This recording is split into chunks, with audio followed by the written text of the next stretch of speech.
Luka se spet smeji, Luka spet uživa v igri, tehnične osebne napake se vrstijo naprej po ustaljenem ritmu, to ni nič novega. Kar pa je novega, da se vrnil Vlatko Čančar. Evo, pa imamo ene par tem za predelati, glede na to, da se že nekaj časa nisem oglasil, pa še eno veliko razliko pri LA Lakersih, neki novi, najljubši ekipi v NBA-u Slovencev, no, sem opazil, o kateri bi še rad spregovoril, pa pri kateri po eni strani vidim kar nekaj problema, no. Prav, gremo lepo po vrsti. Novi 2 zmagi na kontu LA Lakersov, po Phoenix Sunsi še danes San Antonio Spursi, dokaj prepričljivo, obe, brez nekih težkih naprezanj. Predvsem na tisti proti Phoenixu je bilo jasno vidno na obrazu Luke Dončića, da uživa, da je sproščen. Tudi, da seveda rad igra proti Phoenixu, to je zdaj že jasno, da rad v žep pospravi Bookerja. Morda je na zadnji tekmi nekoliko bolj v žep pospravil celo Kevina Duranta, ampak dobro, to so ene druge zadeve. Zanimivo mi je bilo to, da je bil ozvočen na tekmi Luka, tudi ta posnetek si lahko gledate na mojem kanalu pod prejšnjimi videi in marsikaj zanimivega se tukaj v bistvu sliši, kar navadno kamere v samem živem prenosu ne ujamejo, ne? Tako da mogoče tako malo behind the scenes video, malo zanimivost, malo drugačna, no, in v bistvu, da ste obveščeni o takšnih zadevah, pa vas prav lepo pozdravim, da se naročite na moj kanal, da imate na meniju konstantno takšne reči, ne. V glavnem, Lakersi zdajle držijo 4. pozicijo, za tistimi nekaj porazi. Na gostujočem terenu so izgubili 2. mesto, ki so ga do tistega trenutka držali. V tem trenutku je drugi celo Houston, kdo bi si mislil. Houston, Denver in pa potem že LA Lakersi, razlika ni prevelika. In glej ga zlomka, ravno pri Denverju, ravno Denver je naslednji, ki prihaja v goste LA Lakersom. To bo ena zelo pomembna tekma, ki se jo pa Luka že zelo, zelo veseli. Tole je v bistvu povedal tudi na zadnji novinarski konferenci po zmagi proti San Antoniju slovenskemu novinarju. Tole je seveda absolutno fajn slišati. Zdajle dvoboj Luke in Nikole, to je vedno nekaj posebnega. Navadno sta oba dva še kanček bolj motivirana, to je jasno. Balkanski derbi, da tako rečem. Kar pa je najbolj pomembno in kar šteje, pa so seveda zmage ekip, ne, posamezniki ne zmagujejo, nikoli ne bodo, tako tudi v tem primeru. Zdajle, kot sem omenil, Luka se smeji, Luka je sproščen. Navadno, ko se smeji, ko je bolj sproščen, lažje igra, lažje se sooča z nasprotnikom, met lažje steče. Zdaj, na tele zadnji proti San Antoniju sem malenkost pogrešal tale nasmešek, malenkost mu je grivo smetala. Vse to ocenjujem, da je bila neka posledica slabega meta. Resnično je slabo metal iz igre. Veseli, da je dobro naštudiral zadnje dni proste mete, tole ga zdaj malo rešilo, pa če gledamo celotno statistiko, le skok oddaljen od trojnega dvojčka, ne? To je ena taka lepa statistična bera, kot smo jo pri Luki v bistvu že navajeni. Verjamem pa, da vsi vemo, oziroma da se Luka najbolj zaveda, da bi bil še on najbolj srečen, če bi ob zmagi še bila tista točkovna bera, ki bi ga najbolj zadovoljila, ne? To pa je vse okoli oziroma nad 30 točkami. Zadeva, ki sem jo želel izpostaviti, pa ki me malenko skrbi. Opazil sem v tem času, ko spremljam LA Lakers, to, da ekipa igra drugače, predvsem z veliko več energije, veliko boljše predstave kažejo na domačem terenu.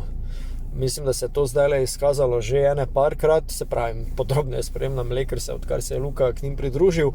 Na gostovanjih pa je to neka druga pesem, neka druga ekipa, precej slabši performance dostavijo na gostujočem terenu, kar bo malo zaskrbljujoče, ko bo pač prišle neke zadnje tekme, če bomo lovili drugo, tretje mesto, ne vem, kjer se pravi boljšo pozicijo za playoff, da ne govorimo sami končnici, ne, kjer so pa v bistvu vsaka tekma šteje posebej in je še kanček bolj pomembno, da jo dobiš, da prehitiš nasprotnika ravno na njegovem terenu. Ne spomnim se v bistvu, kdaj je nazadnje so LA Lakersi doma izgubili. Verjamem, da vi veste zdaj to bolje, pa nisem šel niti raziskati.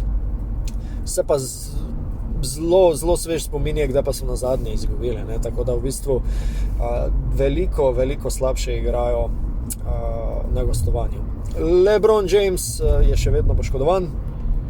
Zdajle na domačem terenu se ne pozna. Austin Reeves igra odlično, spet doma, odlično vleče v igre in soigralce za sabo. Je pa, ne vem, a se mi zdi ali pa je nekaj na tem, da Luka zdajle pri Lakersih nase še bolj vleče obrambo. Podvajanja, da ne rečem trojenja, ta izraz po moje sploh ne obstaja v košarkarskem žargonu, pa vendar veste, o čem govorim. Toliko je bolj tega, da mora iskati soigralce, da že prav neverjetno. In potem Austin Reeves izjavlja, da prihaja do enostavnih metov, da ne govorim Dodo. Dorian Finney-Smith je izjavil, ko je rekel I'm open, ne vem, slap ass open, ne vem, pač v glavnem, da tako sam ne more biti. V bistvu zdaj samo pač pol vprašanje zbranosti in da to poentiraš. V glavnem, tole je res ena velika prednost, ki jo lahko ekipa jamči oziroma unovči, če je uspešna iz razdalje. Zdaj okoli, mislim, v ekipi LA Lakersov je kar nekaj strelcev z razdalje, ki ne vem, ali so to Vincent, ali je to Dodo, ali je to Reeves, mislim, to so že eni trije, ki res znajo izkoristiti takšna darila obrambe, da tako rečem, ker ne vem točno v katerem scenariju je dobro predolgo dvojiti Luko. Recimo ujeli smo, oziroma kamere so ujele tudi izjavo Kevina Duranta proti svojim soigralcem, da enostavno Luka ne bodo točkovno ustavili, da je to dejstvo, ampak morajo ga pa onemogočiti. Zdaj morda je ravno o tem govoril Durant, pač naj ga dvojijo. Vemo pa, da Durant in pa Budenholzer, trener Sunsov, nista trenutno na isti valovni dolžini in koliko je bilo to tudi v načrtu Budenholzerja, je pa že druga pesem, drugo vprašanje.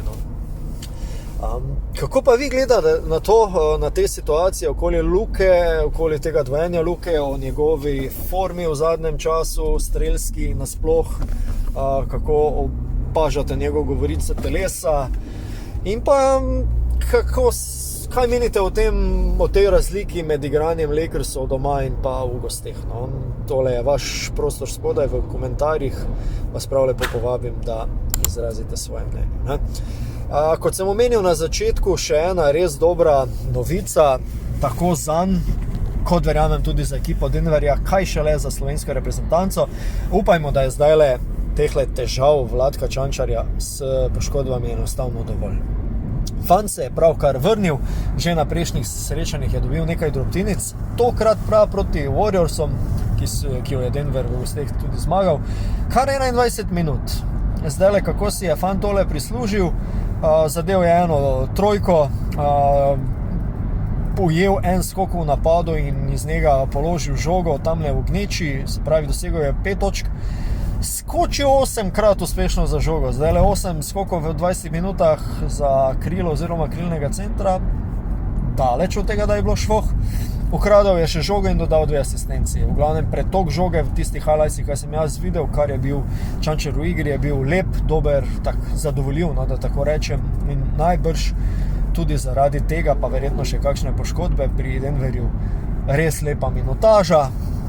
Zdajle jasno je, da bo Denver šel v končnico, osebno bi se želel, da tudi daleč, pa da bi vsaj do končnice ujel Vladko čim več minut, pa kaj vemo, kaj bo pol v končnici, še tam kakšno minuto. Zdajle Čančar, ko je zdrav, Čančar, ko je fit, ko je pravi, jaz mislim, da je on zanesljivo naš drugi najboljši igralec, govorim za slovensko reprezentanco seveda, In rabimo ga, svežega, zdravega Vladka in zdaj kar nekaj časa je še do reprezentančnih akcij in da je zdaj zaključil on z rehabilitacijo in da živi in spi v dvorani. Vse to bi si želel, ko nimajo tekem in seveda, ko ni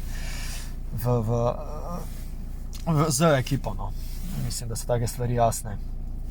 Vmes sem ugotovil, da so pri Košarkarski zvezi tudi organizirali nekaj prijateljskih tekem z dokaj odmevnimi nasprotniki, kar se tiče naše reprezentance. V Latvijo, če se ne motim, odhajajo na turnir, kjer se bojo z domačini in pa Litvo pomerili. V Stožice pa prihaja tudi Nemčija. Zdaj, mislim, da so takšne informacije, če sem kar glede gostujočega domačega terena za Biksav zamrdal tukaj, vas prav lepo prosim, da me popravite. Pa mogoče še kakšna tekma vmes, pa vem. V glavnem, fajn priprave za tisto veliko tekmovanje potem, ne. Kar se tiče ostalih fantov, tudi tega se že nekaj časa nisem dotaknil. Zdaj Urban Klavžar, evo, marčevska norost, svojo ekipo Florida Gators, gre seveda z velikimi pričakovanji na tale turnir. Je pa tam sistem na izločanje, če se ne motim, tukaj sem bolj slab, pa vendar toliko mislim, da vem. So pa zdaj zmagali en močen turnir in grejo kot eni izmed favoritov celo v tale izločilni turnir oziroma zaključek sezone. Mladi dobivajo kar nekaj priložnosti, Žak Smrekar recimo pri Krki rednih 20 minut v ABA ligi, to veseli, zdaj verjetno mogoče še on ne bo čisto zaraden z reprezentanco. Ščuka ima dobro sezono v Nemčiji. Žal mi pa je, da pri res všečni ekipi malo priložnosti dobi Žiga Danev, ki v reprezentanci kaže odlične ekipe, ne, zdaj ob odsotnosti ostalih. Murič in pa Zoki Dragič, koliko vem, še zadnje letos reprezentanco, to bi bilo fajn narediti že zaradi njiju, en fajn rezultat, pa bomo pa videli še, kako bodo naši rešili težavo z centrom oziroma naturalizacijo. Josh Nevo je poškodovan, ampak nekako imam feeling, da bojo vseeno njemu ponudili to mesto, kajti to bi je letos odpovedal, ne. Žiga Dimec je malo skregan z zvezo in pa Sekuličem, kar ga po svoje razumem. Tako da, to je pa to. Za na konec še mogoče vrnitev na NBA parkete. Ritem je neusmiljen, kot sem dejal, sledi tekma z Denverjem. Kar se tiče Lakersov, takoj zatem pa Milwaukee. In nič lažje ne bo niti v nadaljevanju. Cirka enih 20 tekem je še do konca. Lakersi v bitki za drugo mesto, Oklahoma na prvem mestu je predaleč. Ko sem že pri Oklahomi, dajte, da še to omenim, no. Se tudi to je bilo v zadnjem času dosti na mojem kanalu, ampak tole je taka tema, ki mi je neverjetna, ne. Recimo tale trener Pistosom se je popolnoma razhudil na novinarski konferenci glede samega sojenja. Ja, valjda je Detroit igral proti Sheju Gilgeousu, Alexandru in pa Oklahomi, ne, ker tale aktualni največji kandidat za MVP-a, Shea Gilgeous, ne, tale pa dobi piske, pa da bi to dobil Luka, kaj ste malo nori, ne, tole je pa res, mislim, dajte si pogledati ene par stvari, se če ne na mojem kanalu, pa najdete na X-u, na Facebooku, na YouTubeu, kjerkoli, kakšne neverjetne piske dobiva človek. Mislim, dajmo mu roko, dajmo mu priznati, da se odlično naučil izkoriščati določene sekvence obrambnih postavitev, obrambnega dela rok nasprotnikov, ki ga pokrivajo, in ko se on dvigne alomet ali gre v prodor, ko zraven zahakla za nalašč še roko obrambnega igralca, to je v 90% pisk, ne. Zdajle v preteklosti so pravila tukaj že spreminjali, če se ne motim pri Hardnu. Bomo videli, kako dolgo se bojo podobne zadeve vlekle pri CGA-ju, ampak meni to osebno ni všeč. Fan dobi tistih 10-12 prostih metov na tekmo in jih gladko pogađa, ne. Glede tega je fantastičen. Mislim, saj že nasploh je tale fantastičen strelec, ne. Trenutno mislim, da celo najboljši strelec lige in pa valjda glavni kandidat za MVP-a, ne. Jaz bi dal tukaj še Jokića prej, ne, ampak dobro, pustimo to, ki ima dosti bolj poškodovano ekipo, mislim, da že drugo sezono zapored, pa ta drug fantič Kanačan, ampak v redu, to so neke druge predstave. Bi pa res rad videl enkrat, da bi Luki toliko piskali kot njemu, ampak to se po moje ne bo zgodilo. Zakaj sem tudi že govoril, najverjetnega pa imajo že sodniki malo dovolj, ker sem malenkost preveč še vedno, pa vprašanje, kdaj se ne bo več pritoževal nad njihovim delom, ne? Ampak to je že spet debata, mogoče za kdaj drugič. Dobro, to je to, kot rečeno, povabljeni v komentarje, če bi želeli kakšen svoj pogled pokomentirati, mi navreči kakšno vprašanje, vas lepo povabim in do naslednjič. Gregor sem bil z vami z Greg Skorta. Gremo Lakersi, ne? Gremo Luka, gremo Lakersi, gremo po drugo mesto, če je še ulovljivo. Lep pozdrav vsem skupaj.